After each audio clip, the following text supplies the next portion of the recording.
The people walking in darkness have seen a great light. On those living in the land of deep darkness, a light has dawned. Isaiah 9:2. Have you ever found yourself stuck in a place where time doesn't seem to move? Where each day looks like the one before, and you wonder if anything will ever change? That's where Elijah was. A small town, a rusted bench by the train tracks, and a life that felt paused. He had once been a skilled mechanic, the kind people trusted with engines and broken things. But after losing his wife in a sudden illness, and his job just weeks later, he found himself fixing nothing, not even himself. Every afternoon, he sat on that bench, watching trains pass without stopping. The whistle of each one sounded like a reminder. Other people were going somewhere, while he stayed behind. The rails shimmered faintly under the overcast sky, slick from the rain that had been falling since morning. The air smelled of wet metal and old wood, and the rhythmic drip from the station roof marked the slow passing of time. Elijah didn't come here to wait for a train. He came because here, at least, he could feel movement, even if it wasn't his own. The loneliness was quieter here, though it still pressed in on him like the gray clouds pressing low over the town. Then, on a day that began like all the others, the sound of the rain was broken by something else. A cry, sharp, urgent, carried across the tracks. It wasn't the whistle of a train or the call of a neighbor.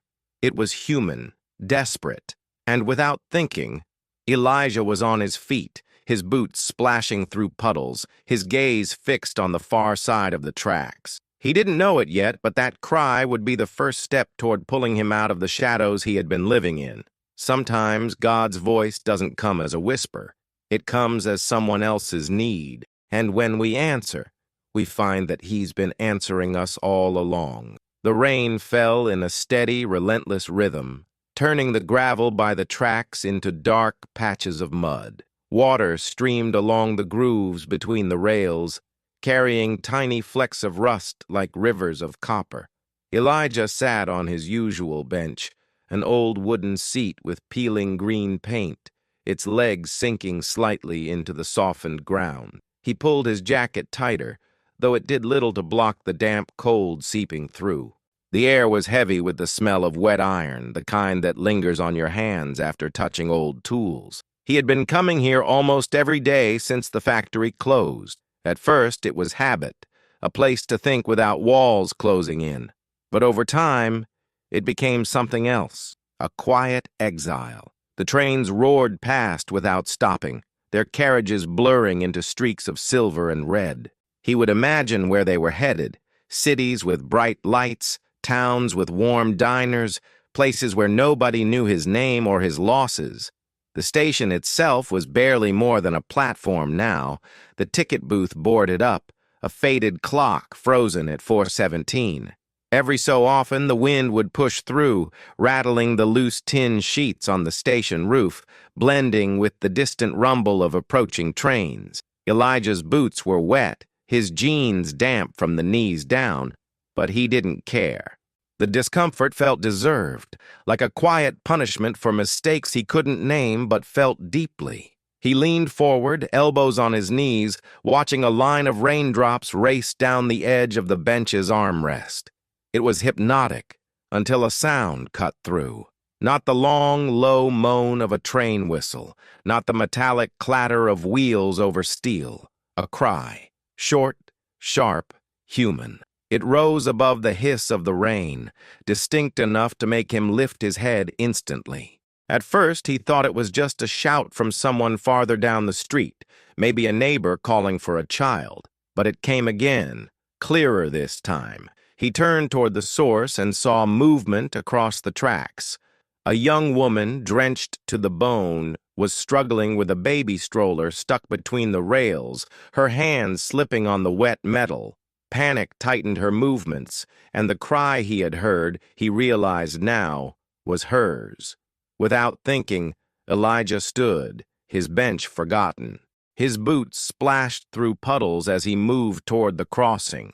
The sound of rain against the tin roof faded in his mind, replaced by the thudding of his own heartbeat. Somewhere far off, the faint, growing hum of an approaching train began to build. And just like that, the man who had spent months going nowhere was suddenly running.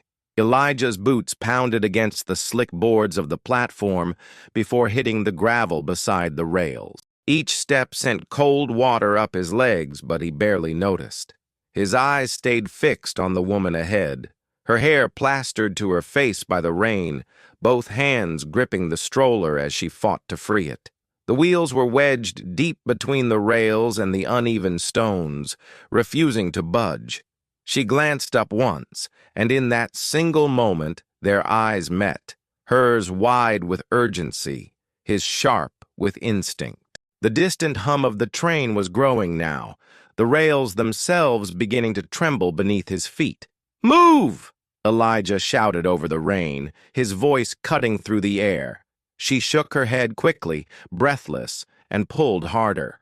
The baby inside the stroller let out a high, distressed wail, the sound piercing even over the growing roar of the tracks. When Elijah reached her, he didn't waste time on more words. He gripped the frame of the stroller, his hands sliding on the wet metal. Together they yanked, the resistance making every second feel heavier. His muscles strained, the cold air burning in his lungs, but finally the wheels lurched free with a jolt. The woman stumbled back, pulling the stroller onto the gravel just as the horn of the approaching train blared in the distance, a deep, urgent warning. They both turned their heads instinctively.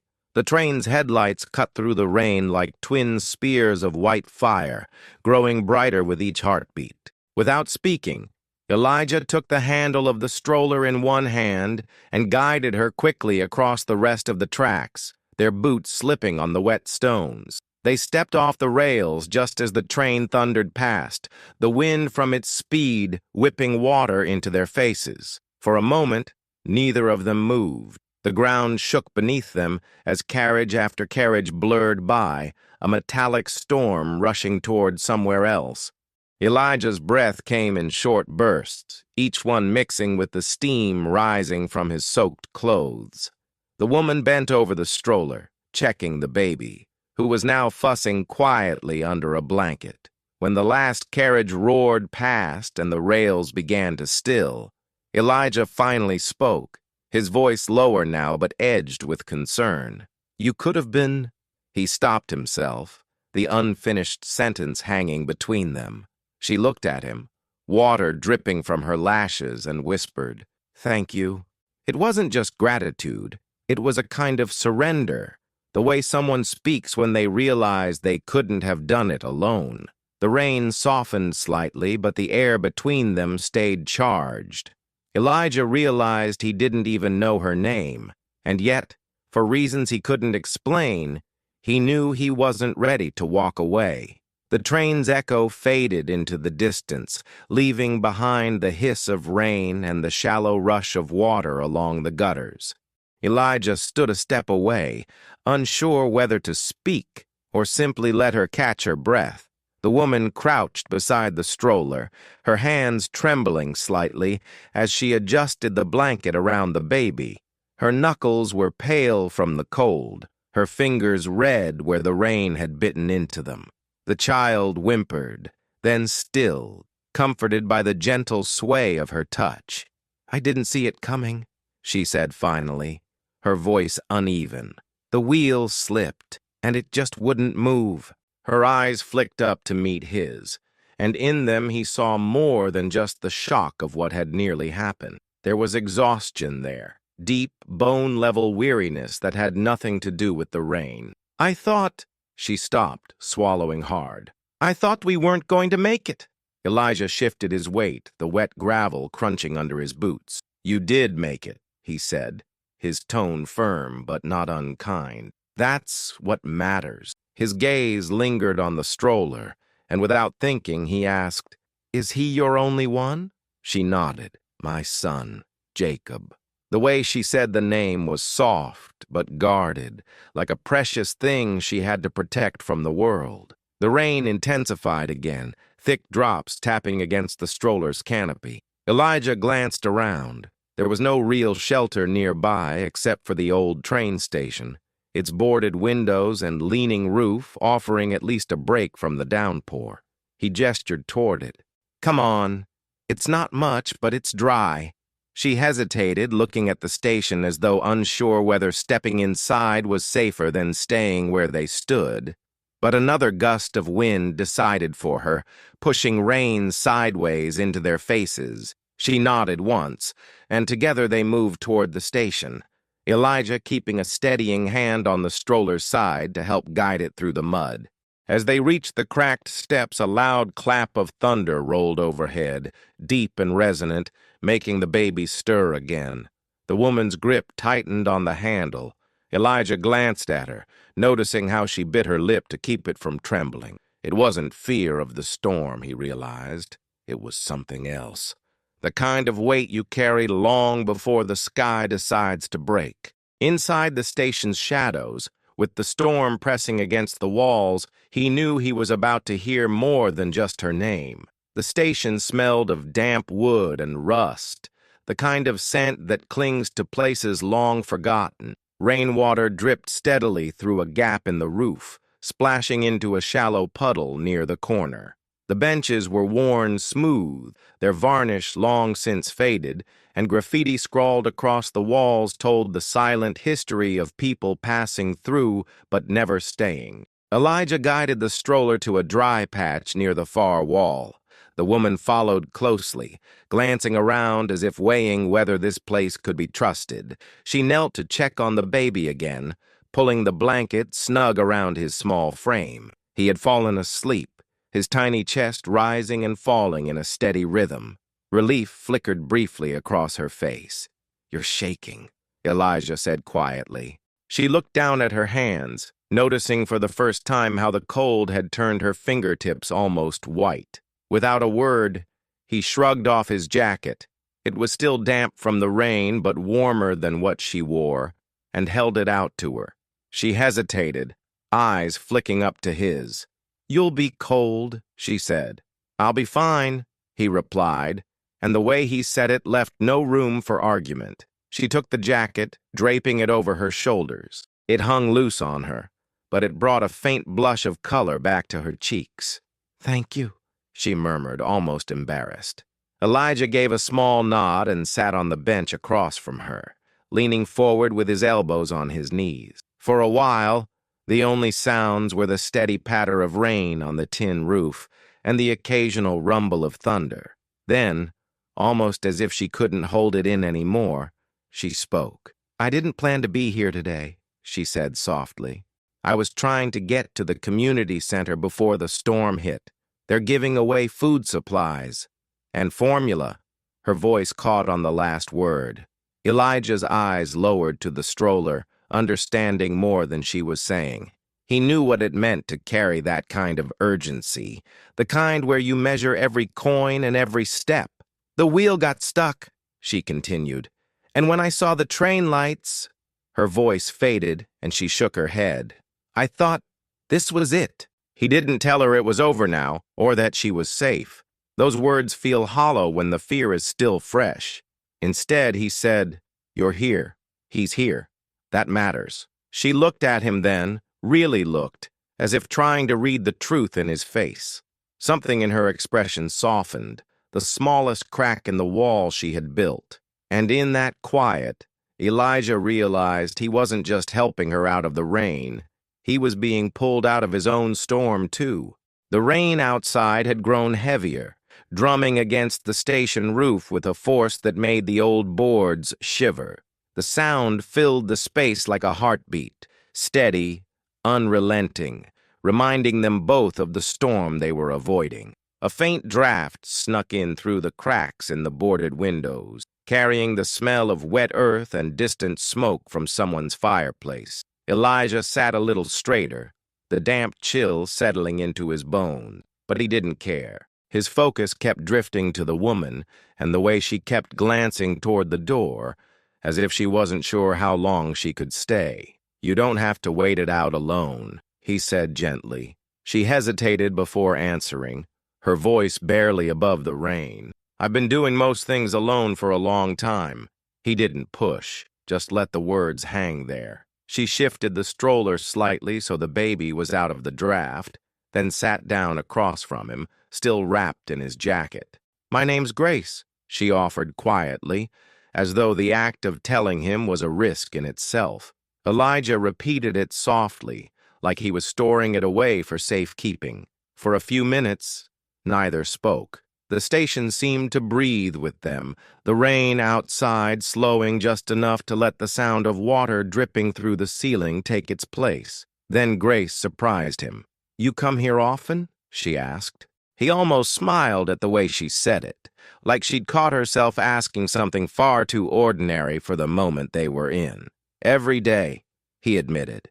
"Not for the trains, just for the quiet." Her eyes searched his face, as if trying to read the story between his words. "Quiet can be dangerous," she said after a pause. "Sometimes it keeps you from hearing what you need to." Elijah tilted his head slightly, curious. "And what do you think I need to hear?" Grace shrugged, her gaze lowering to her hands. "Maybe that you're not stuck forever. Maybe that the tracks go both ways." The words lingered between them, simple yet piercing.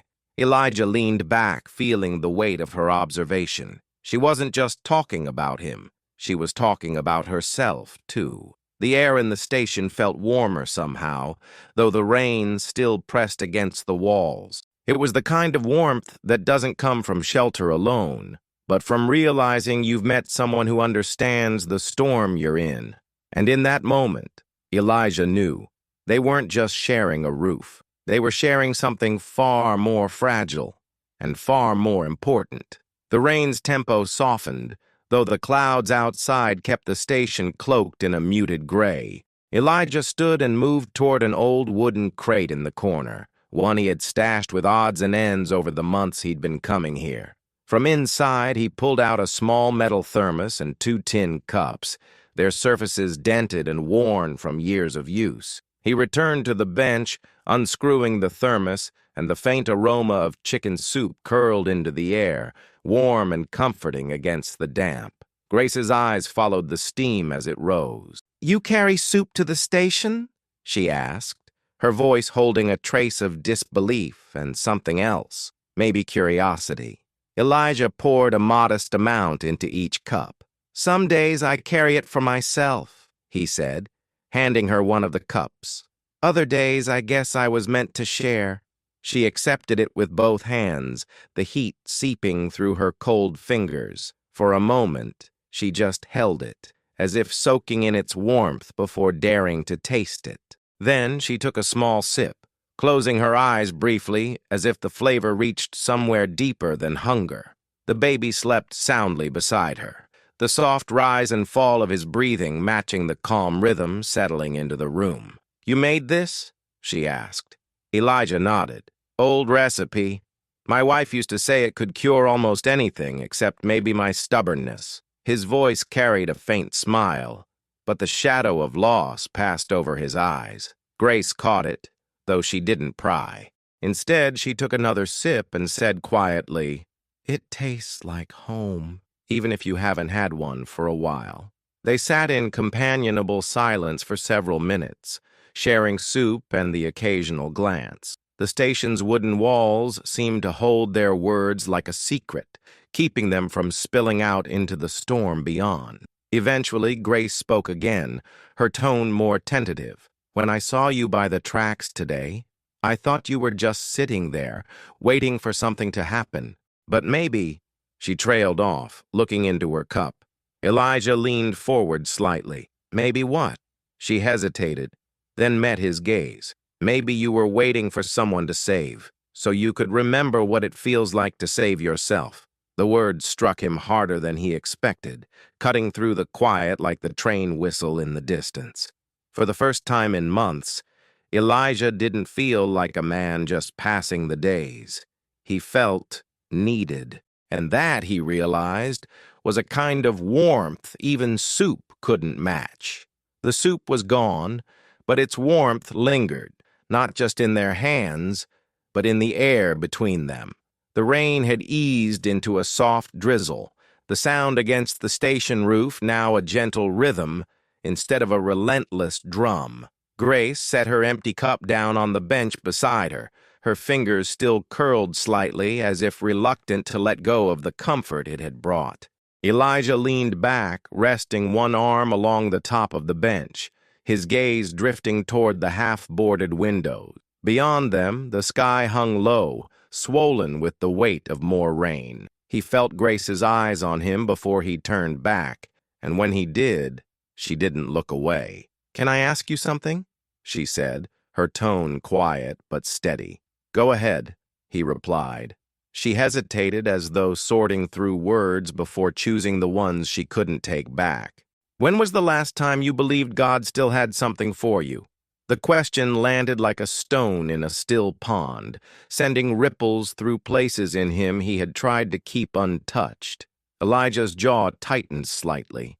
He thought of the nights alone in his apartment, the empty seat at his table where his wife used to sit, the mornings he woke without reason to get up.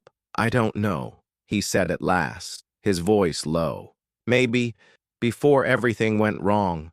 Grace didn't push, but her expression softened, as if she knew the weight of those words. "I've been there," she admitted, "thinking he stopped speaking, or maybe that I stopped listening." She glanced at the stroller, her voice dipping even quieter. "But then something happened, something you didn't plan, didn't even think you wanted, and you start to wonder if maybe he never left at all." Elijah looked at her, studying the way she said it, the quiet conviction hiding under her weariness. He wanted to tell her that hope was dangerous, that it could be taken away as quickly as it came, but something in her gaze kept him from saying it. Instead, he asked, "And what do you think this is? Us, here, right now?" Grace gave a faint, almost tired smile. "I think this might be him answering both of us at the same time." The rain outside slowed to the lightest of taps, as if even the storm was pausing to hear the truth in her words. And Elijah, for the first time in a long time, didn't want to argue with it. The drizzle outside softened into a mist, blurring the world beyond the station's broken windows. The air inside felt warmer, though no fire burned, just the quiet, steady presence of two people who had stumbled into each other's storms. Elijah sat forward now, his elbows on his knees, hands clasped loosely as if holding something fragile. Grace adjusted the stroller so it was closer to her side, one hand resting gently over the blanket, the other pulling Elijah's jacket tighter around her shoulders. For a long moment, neither spoke. The only sound was the faint creak of the old wooden beams and the distant drip of water somewhere behind the station. Elijah's mind drifted to her question from earlier. When was the last time you believed God still had something for you? It echoed now, not as an accusation, but as an invitation. Grace broke the silence, her voice softer than before. "When Jacob was born, I didn't know how I was going to do it. His father left before he even saw him. My family stopped calling. Every day felt like a fight I was losing."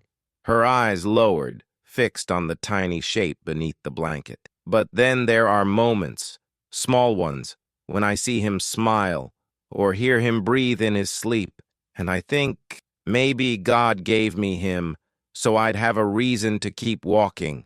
Elijah watched her as she spoke, something shifting quietly inside him. He recognized the look in her eyes, the mix of exhaustion and stubborn will that comes from holding on to something precious when everything else has been stripped away. Without realizing it, he nodded slowly. "Sometimes the reason we're still here is sitting right in front of us."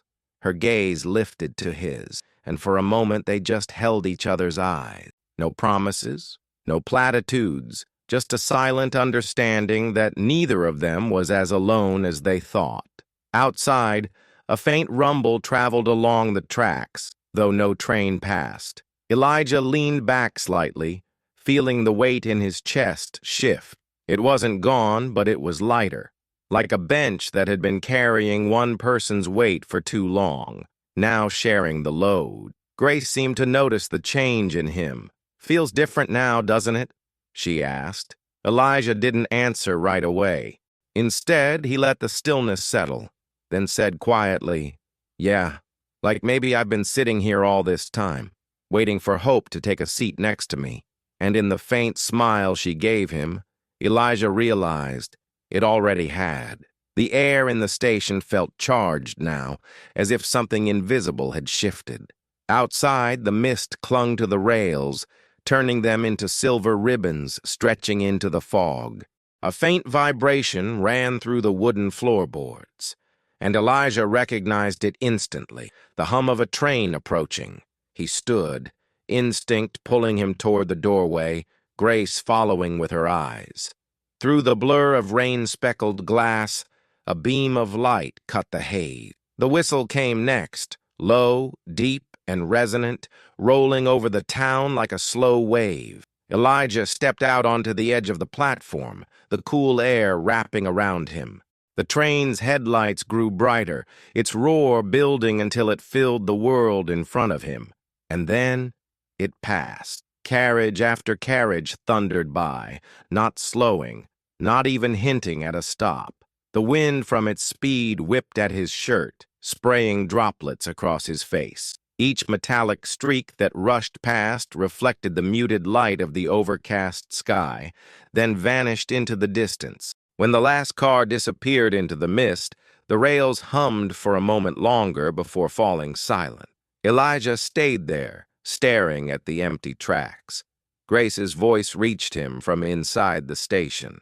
"You didn't want to get on, did you?" He turned toward her, a faint, almost surprised smile tugging at his lips. "No, not this one." She tilted her head slightly, her expression curious. "Why not?" He glanced back at the rails, then at her and the sleeping child. "Because I think I'm not supposed to leave just yet." The words felt true even as he said them, like they'd been sitting quietly in his chest, waiting for this moment to be spoken. Grace's gaze softened. "Maybe that's because you're already moving," she said.